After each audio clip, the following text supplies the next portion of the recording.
Hello. Welcome to this week's YouTube plus Quora Live episode. I'm pretty excited to have you here as I fumble with my my notebook and my pen. Thanks for hanging out today. I've got some really great questions I'm pretty excited to answer.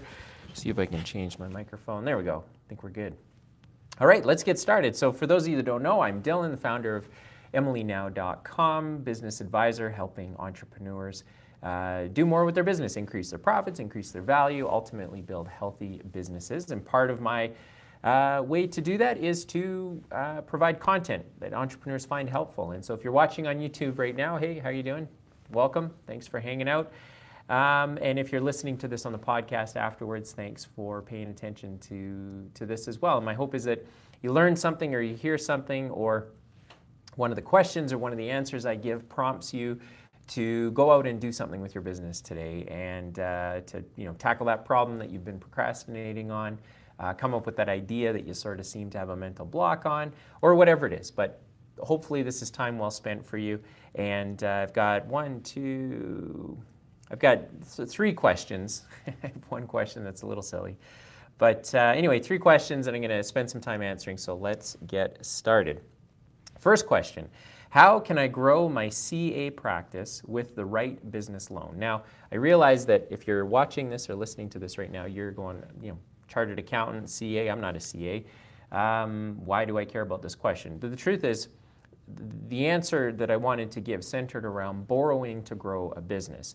And this is a theme that I talk about quite a bit because it speaks to my personal background, but it also speaks to just a general problem that I've encountered with entrepreneurs that think, well, my business is growing, therefore things must be good. The phone is ringing off the hook. Our inbox is filled with lots of people that want our product and our service. So things are really, really good and I just can't keep up. And so I need to borrow money in order to grow.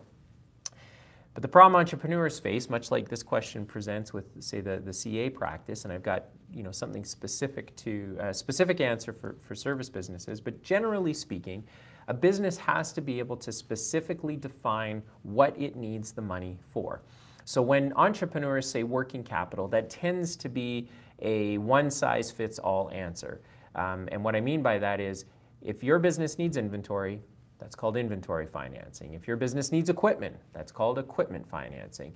If your business has a gap between the time from when it receives money from customers and it has to pay its vendors. So let's say you pay your vendors this week, but you don't collect money from your customers until next week or the week after. So you've got a gap there. Well, that's called working capital. So when you're talking about growing your business, you have to be very, very specific in terms of what is it that requires the capital. And the reason, and so then what entrepreneurs do is they just say, well, I don't really know. I just know that we need money. Well, okay. If that's the road that you go down, then be prepared to make a mistake. Be prepared to borrow too much. Be prepared to not be able to afford it. Be prepared to take the cash today only to find out that a couple of months from now that you've actually dug yourself into a deeper hole because your business wasn't even ready to grow. Even though lots of stuff was happening, it turns out you weren't really making money when it was really busy then, and now that you've grown, you're making even less money and you're creating pressure. And so the idea is borrowing money to grow your business is fine, happens all the time. It's called leverage, it makes for a smart decision if you understand exactly why you need it, how you're going to pay it back, and how your business is ultimately going to benefit. Remember, borrowing money means you're taking something from the future, your profits, and you're using them today to do something. So if you're going to take tomorrow's profits today, you better be able to do more than produce a result that you were producing before you borrowed the money.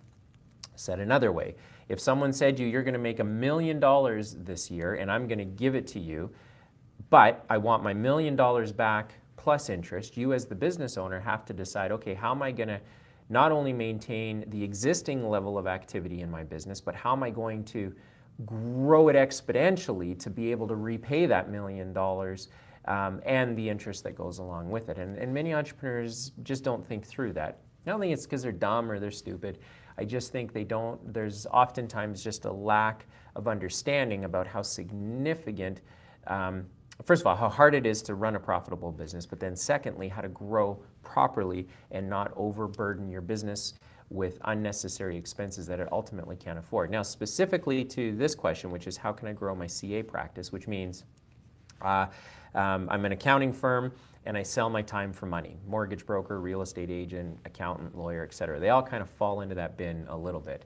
But something like an accounting firm has annual revenue that it gets from a secure base of customers. And so every year, customers have to do their tax returns, they have to do their financial statements. So every year an accounting firm can kind of guesstimate or feel comfortable that they're going to have a certain level of billings come in or cash flow come in. And so if you're looking to grow, then you can say, okay, if we already know what we're kind of expecting to get every year, then how do we use money to grow our business? Well, one of the answers is you can use money to go buy another firm. You can use the money to purchase another book of business. Now, with accountants, they've got lots of creative ways that they end up growing their business without needing a loan. So I would say if you're a CA looking to borrow money to grow your practice, you're already down the wrong path, because CA firms don't need to do that. They can do a work-in where they can say, look, I'm going to buy your practice. Every year your billings are going to be $500,000, and we'll give you 75% of that amount for the next 3 years, and then in year 4 all of the customers convert over to us. And during the 3-year period of time, if any of your customers decide not to use us, well, then you don't get 75% of whatever we made off of them. So CA practices have lots of different ways to grow their business. You know, mortgage brokers, real estate agents, if they've done a good job at creating a business where there's repeatable or referral business that can be evidenced over time. So for the last 3 years, 50% or 60% of our revenue comes from repeat or referral business. If that can be proven out, then there's probably something to purchase there, you know, with a loan or a structure similar to a CA firm. But no matter what road you go down, if you're going to borrow money to grow your business, you need to be able to understand exactly why you need the money, how it's going to be employed in the business, and then ultimately how the business is not only going to repay it, but generate an exponential result because of it. So there's lots of stuff in there. And if you want to have a chat with me, reach out to me on Facebook, send me a message, drop a comment in either the podcast or the YouTube video, or just send me an email, dylan@emilynow.com, and I'd be happy to flush that out for you. If you're in that position right now and figuring out or thinking through how do I grow my business, I need money, et cetera, et cetera. Be happy to help. Okay, here's kind of a throwaway question, but sometimes you got to liven this stuff up because some people ask some pretty silly questions. I want to start a business, but I don't have time. What can I do? If you want to start a business, but you don't have time, then you probably should not be starting a business. It's kind of as simple as that. And yes, this is a real question. I'm looking at it right now. How do I want to start a business, but I don't have time. What can I do? You can not start a business. Okay, moving right along. What is the best way to make your small business run itself for you to have more time for either family or another business idea you want to start? And this is a great question because I think ultimately entrepreneurs get into business because this is the romantic idea. The romantic idea is I can build something, people will run it, and then I'll have freedom and I will be really, really wealthy. So that's kind of the idea. Many entrepreneurs strive towards. Very few end up achieving that. But here's some best practices that you can work towards. So first of all, you got to figure out a way to make sure that on the front end of your business, you've got a steady stream of new business coming in and a equal amount, if not more, of repeat referral business coming in to make sure that there's always sales coming in. And then inside of the business, you want to make sure that you're utilizing systems to take care of the movement of information, so you know, invoicing and payroll and that sort of thing, and that the people that you've put on your team that want to be a part of your business and add the value that from what they're really good at, you've got to give them enough latitude to run the business within the constraints of the system that you've set up. And then ultimately, and this is where most entrepreneurs fall short, is you have to know where your business should be going and whether or not it's getting there. And that feedback loop could be daily, could be weekly, could be monthly, could be quarterly, but ultimately you want to create systems that ensure you've got new business coming in constantly, and that is business that you can feel confident is going to be there. You've got a great team of people that are all playing to their strengths to service the customer and take care of the business activities and issues and items that come up. And then, from your perspective, you need to have a line of sight to know on an as real-time basis as possible, how is the business doing? Are we on track or are we off track? Because if you're out with your family or if you're starting another business and something goes astray, you want to be able to jump in quickly, provide the direction, provide the strategy so that your team can go to work and then remove yourself. And so you think of it, people talk about businesses as being a machine. I like to articulate it a little bit differently. There's aspects of it that can be machine-like, and so that's software and invoicing and payables and some of the, the HR, time tracking, that sort of thing. But the second part is someone has to run the machine, and that's the part that sometimes gets missed when people talk about this. You got to have really great people doing a really great job.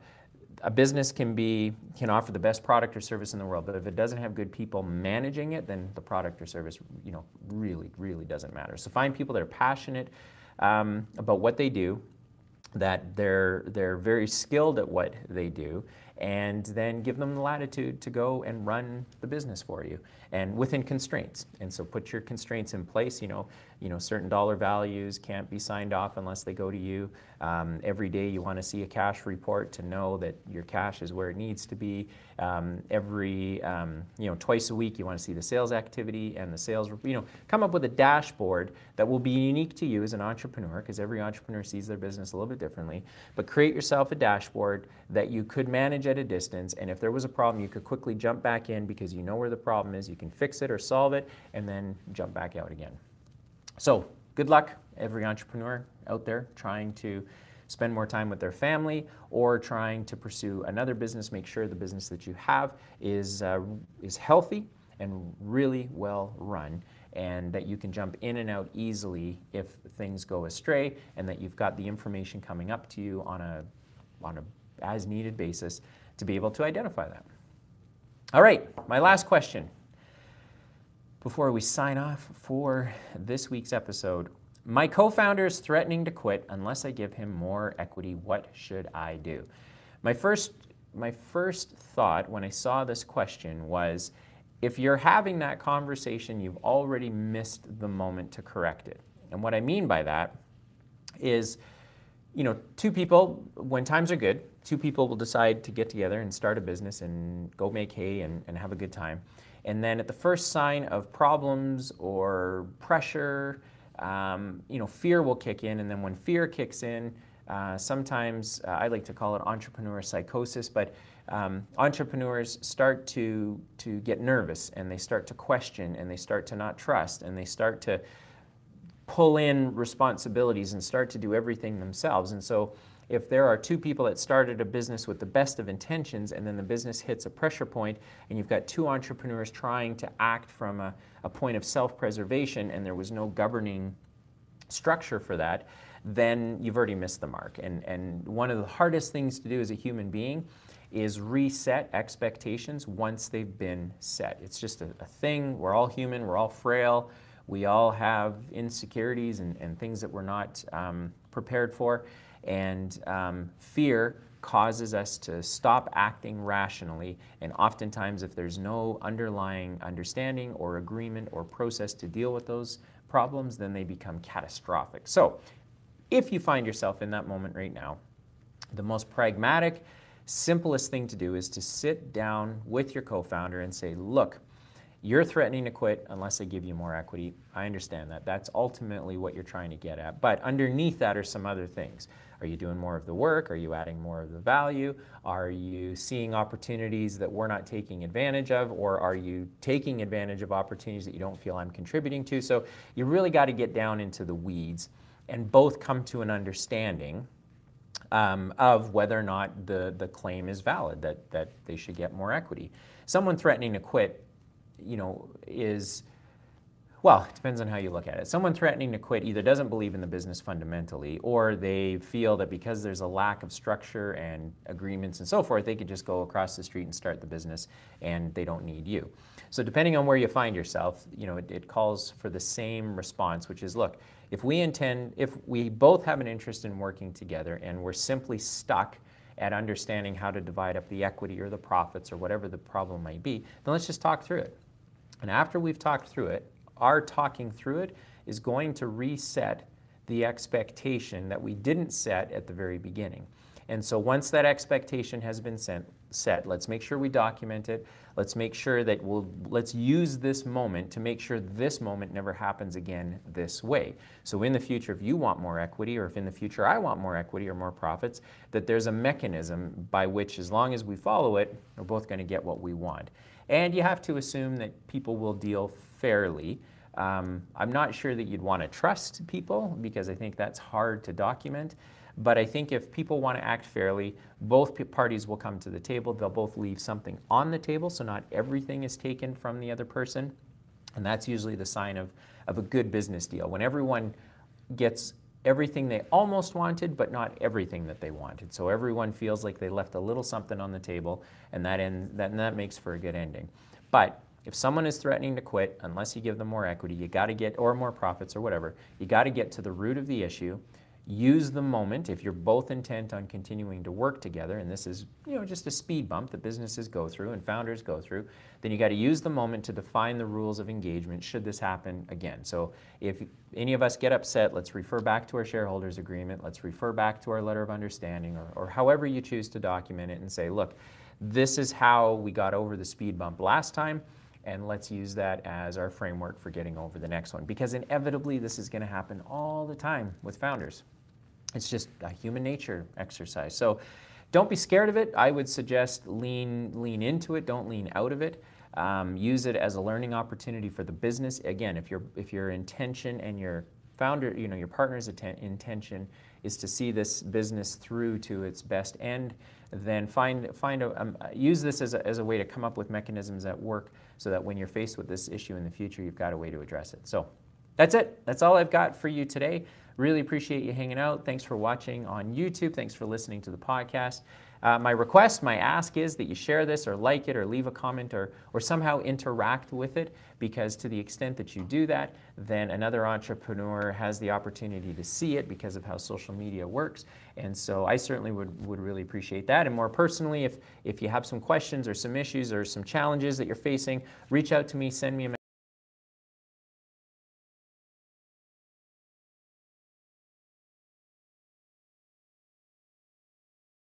week, and we'll see you here again next week.